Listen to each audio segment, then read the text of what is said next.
individuals, I work on 4 things to develop emotional awareness. And that's number 1, become aware of your emotional style.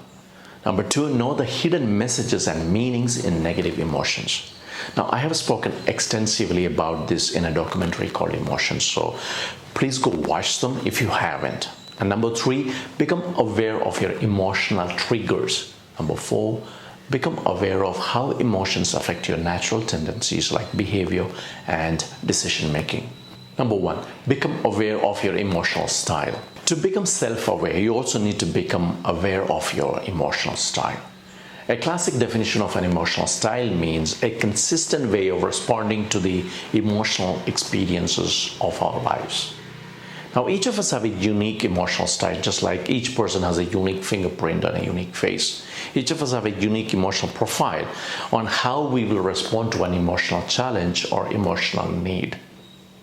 An emotional style can be a combination of many things. It can be the optimistic or the worrying type, a cheerful one or the grumpy one, an easily relaxed or a restless type, a warm, welcoming tone, or an unapproachable one, or whatever you can find between the extremes of different moods and temperaments.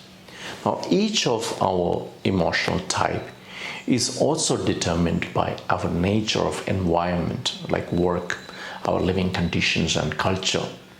For example, people who are comfortable working with machines than people have a lesser active social cognition because social connections are not so important to them. That's why society often labels the accountants like obsessive, the techies like socially phobic, and the salesman pushy and aggressive. Each of our unique emotional style determines how we respond or react to situations. That's why different people react differently to life-altering events like divorce, loss of a loved one, betrayal, and the loss of a job or any other setbacks. Emotional style also determines how people will react to positive events like a promotion at work, winning a heart of a loved one, or a career success or an achievement. Our emotional style acts more like a filter on how we view our emotional experiences. So becoming aware of that filter and having that ability to change it is a great deal for your emotional awareness. Our emotional style is determined by our moods, our dominant moods, temperaments, general outlook in life, our motivations, resiliency, and our sensitivity to situations, people, and events. One of the best ways to discover and understand our emotional style is to use a diary or a journal as a means to record what you feel and think. Since self-awareness is all about objectivity, reading through your diary or a journal will give you a clear picture about how you feel and respond to events and situations in life. So the next time you feel an emotion beginning to build, take notice of it immediately. Refrain from putting it into a good or bad pile and remind yourself that a feeling is there to help you to understand something very important. This takes us to the second tool, reading the meaning behind emotions. Know the hidden language of emotions. Emotions always serve a purpose because they are reactions to your life experiences. As I said earlier, emotions color our life. Emotions make life more palatable. And without negative emotions, you cannot experience positive emotions. You need to know the sorrow. You need to know what sorrow is to experience joy. In the course of human evolution, emotions develop for a specific purpose, to spur us towards actions that help us survive. Negative emotions are a signal that something is wrong or threatening and can push us to cope. For example, anxiety pushes us to avoid dangerous situations. Anger drives us to fight back against threats, damage, and hurt. Sadness encourages us to slow down, to withdraw, to seek quiet time for processing a loss or to recalibrate our efforts after a failure.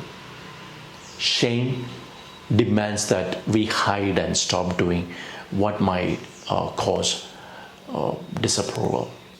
Every negative emotion is there for a course correction to help us to get better and to make progressive changes in life. The point is, emotions are useful. All negative emotions have a positive message engraved in them. They help us change the course as we face new problems or new circumstances. So becoming emotionally intelligent also means the ability to read the positive signs in negative emotions and make sense of its meaning to advance in life.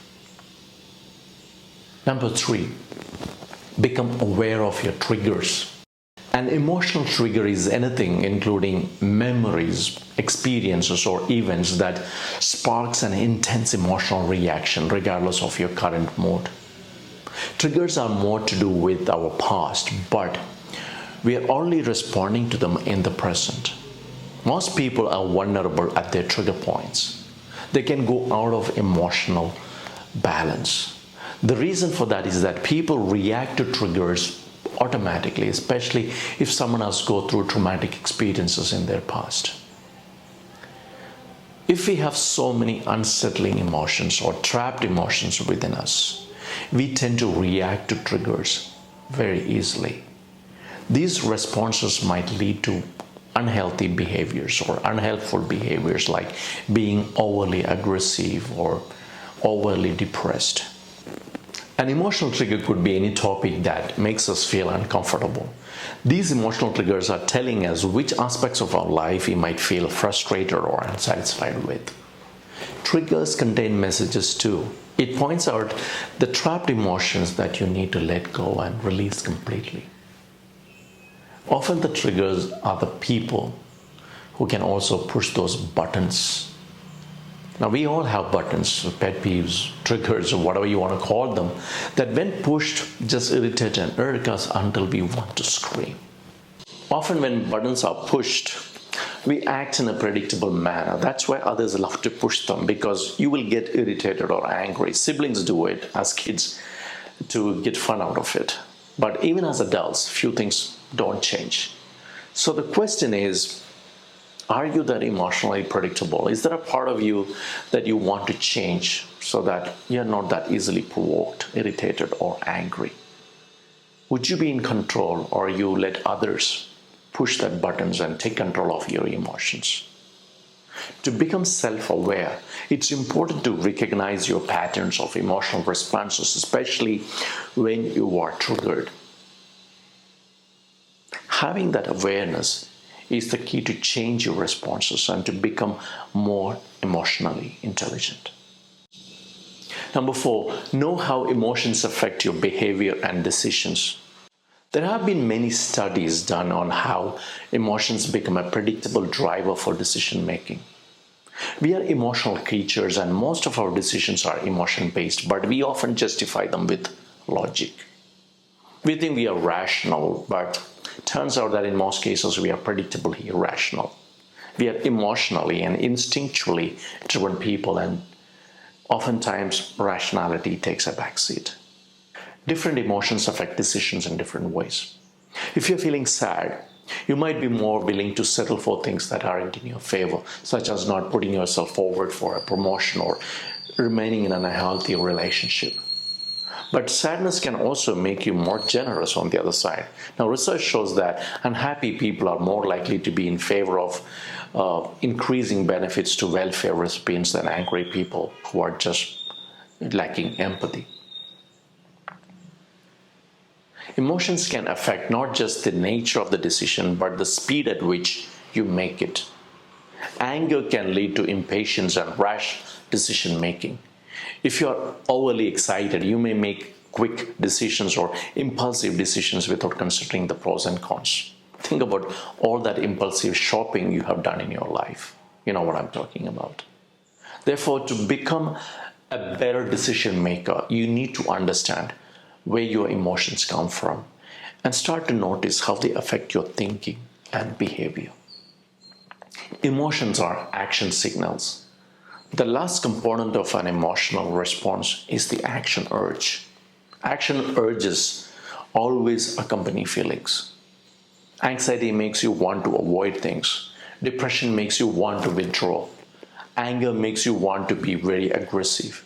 Shame and guilt makes you want to hide. That's how we are wired to survive. Emotions play a very important role, a very pivotal role in decisions, also in the way how crowd think.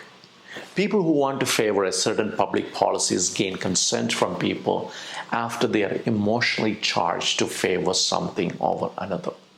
Even though emotions are not the only criteria for decision making, often most people, fall for its power over other things. So, to be emotionally intelligent and to avoid emotionally confused decisions, it's important that you wait for the emotional tide to subside so that you can make better objective decisions. We know that self-awareness is a foundational skill. When you have it, self-awareness makes all other emotional intelligence skills much easier to use. As self-awareness increases, people's satisfaction with life, defined as their ability to reach their goals and at work or at home, they skyrocket. Self-awareness is also important for job performance. That 83% of people high in self-awareness are top performers and just 2% of bottom performers are just high on self-awareness. Why is this so? Because when you're self-aware, you're far more likely to pursue the right opportunities in life, put your strengths to work, and perhaps most importantly, keep your emotions from holding you back. There are many benefits to practicing self-awareness. You become more proactive. You can accept reality better because awareness gives you that acceptance. You can see things from other people's perspectives because you practice objectivity through self-awareness. You're more in control of your thinking and feeling. You become a better communicator. You become a better decision maker. You can relate to people better at work. You're more confident and your self-esteem soars. You will take criticism constructively because you know more about you through self-awareness, and you can accept feedbacks, and you can constantly evolve in terms of self-improvement, like being a flexible person and having that growth mindset. And above all, self-awareness is a core foundation for personal leadership. Those who know oneself can have that mastery over themselves, and that mastery can give them the capacity to lead other people and build followers.